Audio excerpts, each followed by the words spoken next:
আসসালামু আলাইকুম এইচএসসি 26 ব্যাচের শিক্ষার্থীরা।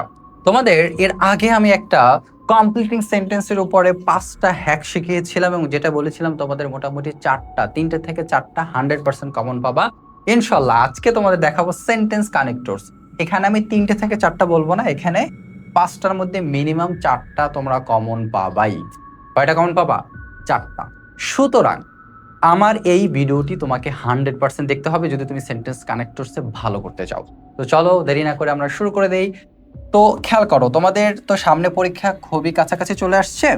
তো আমি একটু এই সেন্টেন্স কানেক্টরটা কিন্তু খুবই ইজি, ঠিক আছে? একটু যদি তুমি ভালো মতো প্র্যাকটিস করতে পারো, অর্থটা বুঝে বুঝে পড়তে পারো, তাহলে তুমি কিন্তু খুব সহজে এটা ভালো করতে পারবা। তবে এখানে সেন্টেন্স কানেক্টরসে আমরা যেটা দেখি না, অনেকগুলো কানেক্টরস রয়েছে, কোনটা কোন জায়গায় ব্যবহার করব এরকমও দেখা গেছে, অনেকগুলো নিয়ম রয়েছে। ভাই, সব নিয়ম বাদ, জাস্ট এই 5টা নিয়ম পড়ো। আমি মাস্ট বি গ্যারান্টি দিতে পারি যে তোমার যে 5 মার্ক না, 5 মার্কের মধ্যে 4 মাস্ট বি পাবা। 4 মার্ক, 4 মার্ক মাস্ট বি এর মধ্যে পাবাই। তাহলে আমি একটু প্রথম হ্যাক্সটা দেখাই। প্রথম হ্যাক্সটা হচ্ছে যে বিশেষ করে দেখো, but, however, yet, on the other hand, in contrast এবং নেভারথেলস, এই যে ওয়ার্ডগুলো আছে এগুলো তোমাকে একটু ভালো মতো অর্থ সহকারে মনে রাখতে হবে। এই ওয়ার্ডগুলো কোথায় বসবে জানো? যে আগের বাক্যের বিপরীত কিছু বলতে চাইলে নিচের কন্টেন্ট গুলো ব্যবহার করতে হবে। কিরকম কন্টেন্ট গুলো কিরকম ব্যবহার করব? যেমন এখানে একটা উদাহরণ দেওয়া আছে, হি স্টাডিড হার্ড, সে কঠোর পরিশ্রম করে, হাউএভার, যাই হোক, he could not pass the exam. যাই হোক মানে সে কি করতে পারবে না, পরীক্ষায় পাশ করতে পারে না। মানে বিপরীত কিছু যদি বলে, তো উদাহরণটা আসলে এভাবে আসবে না। ধর উদাহরণটা এভাবে আসতে পারে, আমি যদি তোমাদের বলি যে যে ইয়েট, তবুও, যে সে ধরো একটা লোক গরিব কিন্তু তবুও সে কি মানুষকে দান করে। গরিব এখানে কিন্তু খয়রাতি বলা হয় না, মানে ভিক্ষুক বলা হয় না। গরিব আর ভিক্ষুক কিন্তু আলাদা জিনিস, ঠিক আছে? সব গরিবই কিন্তু ভিক্ষুক না। তো গরিব মানুষ হতেই পারে, স্বাভাবিক ব্যাপার। তো সে গরিব, তারপরে মানুষকে কি, তবুও সে মানুষকে দান করে, ইয়েট। ওকে, আমি আরো কিছু বাক্য তোমাকে বলি। যে রাকিব খুব ভালো শিক্ষার্থী, কিন্তু মানে তারপরও তার হচ্ছে ব্যবহার খারাপ। অন দ্য আদার হ্যান্ড, বিপরীতে তার ব্যবহার খারাপ। সে অনেক ভালো শিক্ষার্থী, মানে পড়াশোনায় ভালো, কিন্তু তার ব্যবহার খারাপ। তো এই বিপরীতমুখী যে কথাগুলো হয়, মানে এক বাক্য থেকে আরেক বাক্য যে বিপরীতমুখ, আশা করি তোমরা বুঝতে পারছো। সেই ক্ষেত্রে তোমরা এই ওয়ার্ডগুলো মাস্ট ব্যবহার করবা। এবং আমি এটা গ্যারান্টি দিতে পারি, তোমাদের পরীক্ষা ইনশাল্লাহ এখান থেকে একটা থাকবেই, যে কোনো একটা উদাহরণের তোমাদের থাকবে আর কি। বিপরীতের নিয়ে মূলত মাস্ট বি প্রশ্ন থাকে, কারণ যতগুলো বোর্ড কোশ্চেন আছে এই 5টার মধ্যে ঘুরে ফিরে মোটামুটি আসে। আচ্ছা, তাহলে আমরা বিষয়টা আশা করছি বুঝতে পারছি। তারপর দেখো, বাট মানে কিন্তু, হাইবার মানে কি বলতো, যাই হোক, ইয়েট মানে তবুও, অন দ্য আদার হ্যান্ড মানে বিপরীত দিকে, ইন কন্ট্রাস্ট এটাও অর্থ বিপরীতে, নেভার থেলস, হ্যাঁ, নেভার থেলস, তবুও, নেভার থেলস এটা অর্থ কি, তবুও। অর্থাৎ নেভার থেলস আর ইয়েট কিন্তু সেম জিনিস প্রায়, কেমন? আচ্ছা, তাহলে আমি কয়েকটা অলরেডি উদাহরণ তোমাদেরকে দিলাম। যেমন আরো একটা যদি আমি উদাহরণ দিই, যে আহ, ধরো আহ, হচ্ছে রেক্সোনা প্রতিদিন পড়াশোনা করে, কিন্তু সে ঠিকমতো খাওয়া দাওয়া করে না। জাস্ট এটা কি বিপরীতমুখী, মানে সে প্রতিদিন পড়াশোনা করে, মানে এটা একটা ভালো দিক।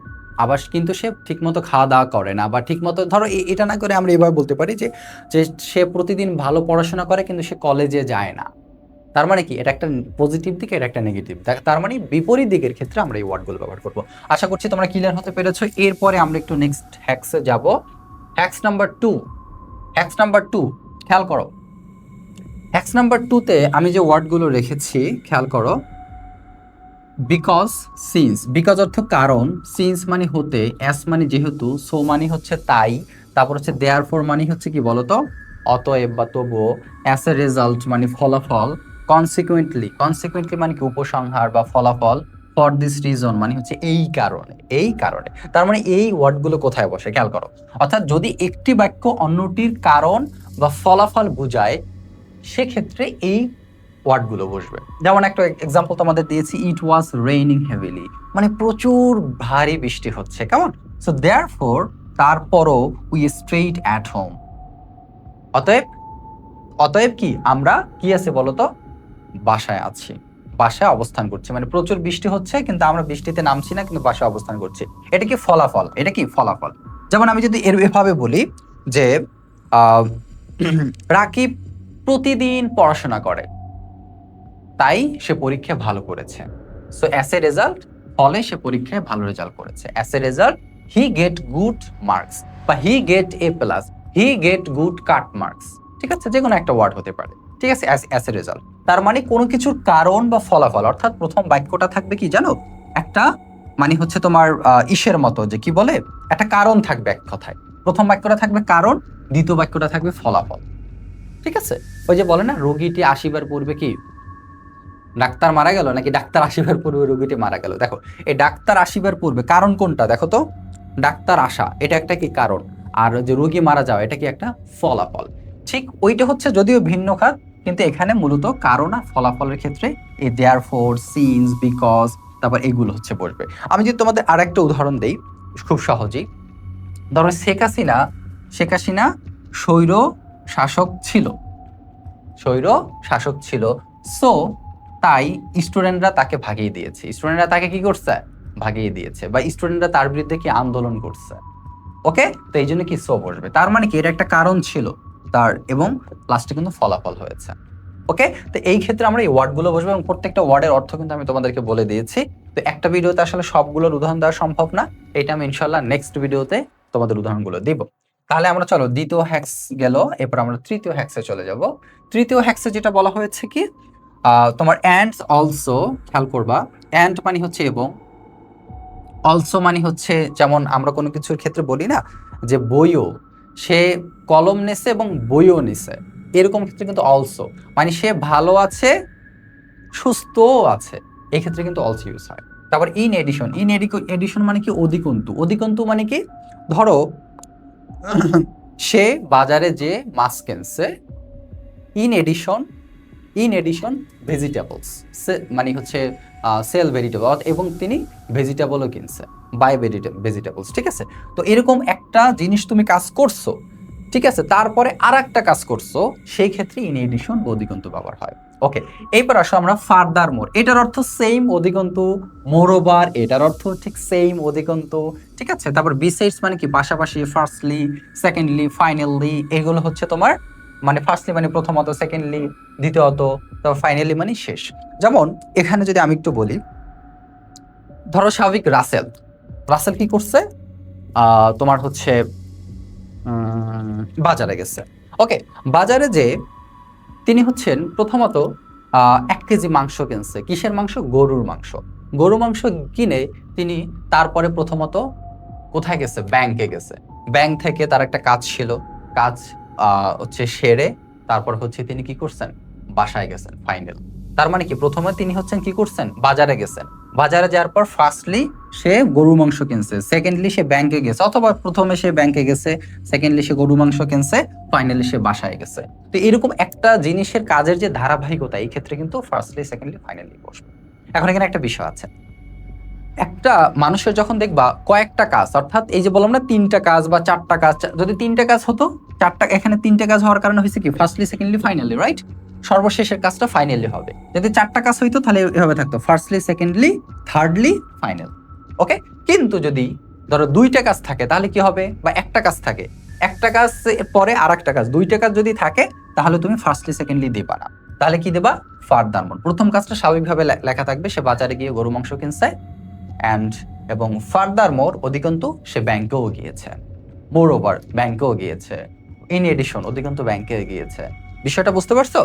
আশা করছি এই ওয়ার্ডগুলো মূলত এই সব কাজের ক্ষেত্রে ধারাবাহিকতা বোঝাতে বসে, এবং তোমরা গ্যারান্টি দিতে পারি 100% এই ওয়ার্ড নিয়ে প্রশ্ন আসবেই তোমাদের সেন্টেন্স কানেক্টরসে, মাস্ট বি। যে কয়টা দেখাইছি সেগুলো তো আছেই, এবং এটাও মাস্ট বি, আমি 100% গ্যারান্টি দিলাম। এরপরে চলো আমরা, আচ্ছা এখানে একটা উদাহরণ দেওয়া আছে, reading books is good habit, মানে বই পড়া হচ্ছে একটা কি ভালো অভ্যাস। মোরওভার অধিকন্তু ইট এনরিচেস আওয়ার ভোকাবুলারি, অধিকন্তু এটা কি করে বলো তো, আমাদের শব্দার্থগুলোকেও কি করে, সমৃদ্ধ করে, এনরিচ করে বা উন্নতি করে। ওকে, আচ্ছা তার মানে কি, বই পড়া নিয়ে কিন্তু আর একটা সেগমেন্ট বলা হয়েছে। এখন বই পড়া নিয়ে যদি এই একটার জায়গায় যদি আরো একটা আসতো, অর্থাৎ 2টা আসতো, তখন কিন্তু আর মোরওভার হইতো না, তখন কি হইতো, ফার্স্টলি। যেমন এখানে কি বলছে যে ইট এনরিচেস, অর্থাৎ এটা ভোকাবুলারি এনরিচ করে, এবং আবার বলা হয়েছে যে এটা হচ্ছে আমাদের মনোযোগ বাড়ায়। হ্যাঁ, তাহলে কি হইতো, firstly it enriches our vocabulary, okay, and secondly এটা হচ্ছে আমাদের কি বলে মনোযোগ বাড়ায়। ঠিক আছে, এভাবে যদি একটা জিনিসের 2-3টা অর্থাৎ একের বেশি থাকে সেক্ষেত্রে আমরা ফার্স্টলি সেকেন্ডলি আসবো, আর যদি একটা বিষয়ের একটা থাকে অতিরিক্ত কথা সেক্ষেত্রে আমরা মোর ওভার বা ফার্দার মোর ব্যবহার করব। ঠিক আছে, এটা কিন্তু তোমাদের প্যাসেজের অর্থ বুঝে বুঝতে হবে। তাহলে আমরা একটু নেক্সটে যাই, আর 2টা হ্যাক্স আছে, একটু ধৈর্য ধরে তোমরা দেখবা শেষ পর্যন্ত। 4 নাম্বার হ্যাক্সটা হচ্ছে কি ফর এক্সাম্পল। ফর এক্সাম্পল উদাহরণস্বরূপ, ফর ইনস্ট্যান্স উদাহরণস্বরূপ, সাচ অ্যাস যেমন, লাইক তেমন, রাইট? সো আমি একটু উদাহরণ দিয়ে তোমাদের একটু দেখাই। যেমন তোমরা হয়তো এটা বুঝতে পারছো, এটা খুব ইজি বোঝাটা। There are many popular fruits in Bangladesh, মানে বাংলাদেশে অনেক জনপ্রিয় কি আছে বলতো, ফ্রুটস আছে, ফলমূল আছে। ঠিক আছে, ফর এক্সাম্পল উদাহরণস্বরূপ ম্যাঙ্গো, জ্যাকফ্রুট, ব্যানানা। ঠিক আছে, এগুলো। তার মানে বিষয়টা বুঝতে পারছো, অর্থাৎ কোনো জিনিসের যদি উদাহরণ দিতে যাও সেক্ষেত্রে আমরা ফর এক্সাম্পল বসাবো। ঠিক আছে, যেমন আমি যদি বলি আমি হচ্ছে যে সাহিত্যের বই পড়তে পছন্দ করি। ঠিক আছে, সাহিত্যের বই পড়তে পছন্দ করি। ফর এক্সাম্পল যেরকম লাল সালু, ঠিক আছে, অপরিচিতা, ঠিক আছে, আম আটির বেপু, এই বইগুলো আমার পছন্দ বা এই বইগুলো আমি পড়ি, ফর এক্সাম্পল, রাইট? সো এই বিষয়গুলো কখন বসবে, অর্থাৎ যদি কোনো জিনিসের উদাহরণ দিতে চাও এবং তুমি কোনগুলো পছন্দ করো, অর্থাৎ একটা সেগমেন্ট, অর্থাৎ একটা সাবজেক্ট, একটা জিনিস সম্পর্কে বলা হয়েছে যে ফ্রুটস বাংলাদেশের সেরা, বা এখানে বলা হইতে পারতো যে বাংলাদেশে আসলে অনেক কন্টেন্ট ক্রিয়েটর আছে। ওকে, সো ফর এক্সাম্পল যেরকম Ayman Sadik, Ajmal sir, right sir, তারপর হচ্ছে ফারহান সাদিক, এরকম আরো অনেকে রয়েছে। যাই হোক, সো এই হচ্ছে বিষয়। তো ওই ক্ষেত্রে আমরা ফর এক্সাম্পলটা এভাবে ব্যবহার করব। আশা করছি এই বিষয়টা তোমাদের জন্য আরো সহজ। বাট ফর এক্সাম্পল নিয়ে মোটামুটি আমি তোমাদের 99% সিউরিটি দিতে পারি 10টা বোর্ডের মধ্যে মিনিমাম 8টা বোর্ডে আসবে। এরপরে আসো আমরা নেক্সটে যাই। আমার এই হ্যাক্সের ক্লাসটা জাস্ট একটু নোট করে রাখো তোমরা, কেমন? আর যদি তোমরা কেউ শিট করতে মানে শিট পেতে চাও তাহলে এই যে নিচে নাম্বারটি রয়েছে এখানে একটু যোগাযোগ করবা, তাহলে আমরা এই শিটটা তোমাদেরকে পিডিএফ আকারে দিয়ে দেবো। ওকে, এরপরে আসো আমরা একটু 5 নাম্বার হ্যাক্সে যাই, যদি আপনার বক্তব্য আছে এটা পরে দেখি। ইনকনক্লুশন মানে কি বলতো, এটাও কিন্তু মানে শেষ করা, মানে পরিশেষে, এক কথায় পরিশেষে। টু সাম আপ সর্বশেষ, বা ফাইনালি শেষে, দেয়ারফোর মানে অতএব। এটা কি মানে ধরো একটা জিনিসের একদম শেষ এন্ডিং যে পয়েন্ট আমরা দেই সেক্ষেত্রে মূলত এই কনক্লুশন বা টু সাম আপ বা ফাইনালি বা দেয়ারফোর বসে থাকে। যেমন এখানে বলেছে যদি আপনার বক্তব্য শেষ করতে চান, ওইটা সংক্ষেপে যেটা বলতে হয় আর কি।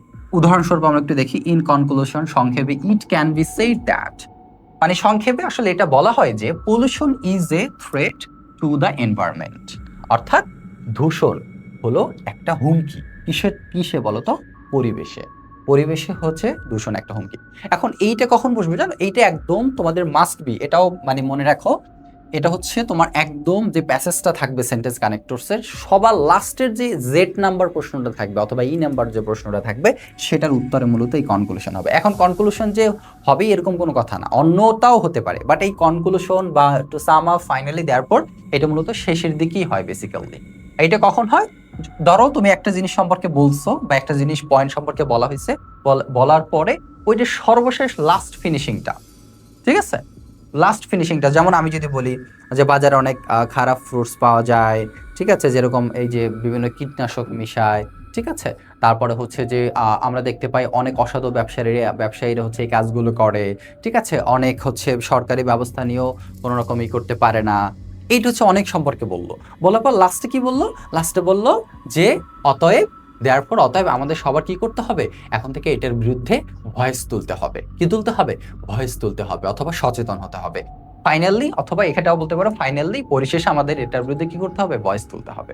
তো এই যে শেষের যে কথাটা দেখো, উপসংহার আর হচ্ছে তোমার কনক্লুশন মানে একই জিনিস, ফাইনাল।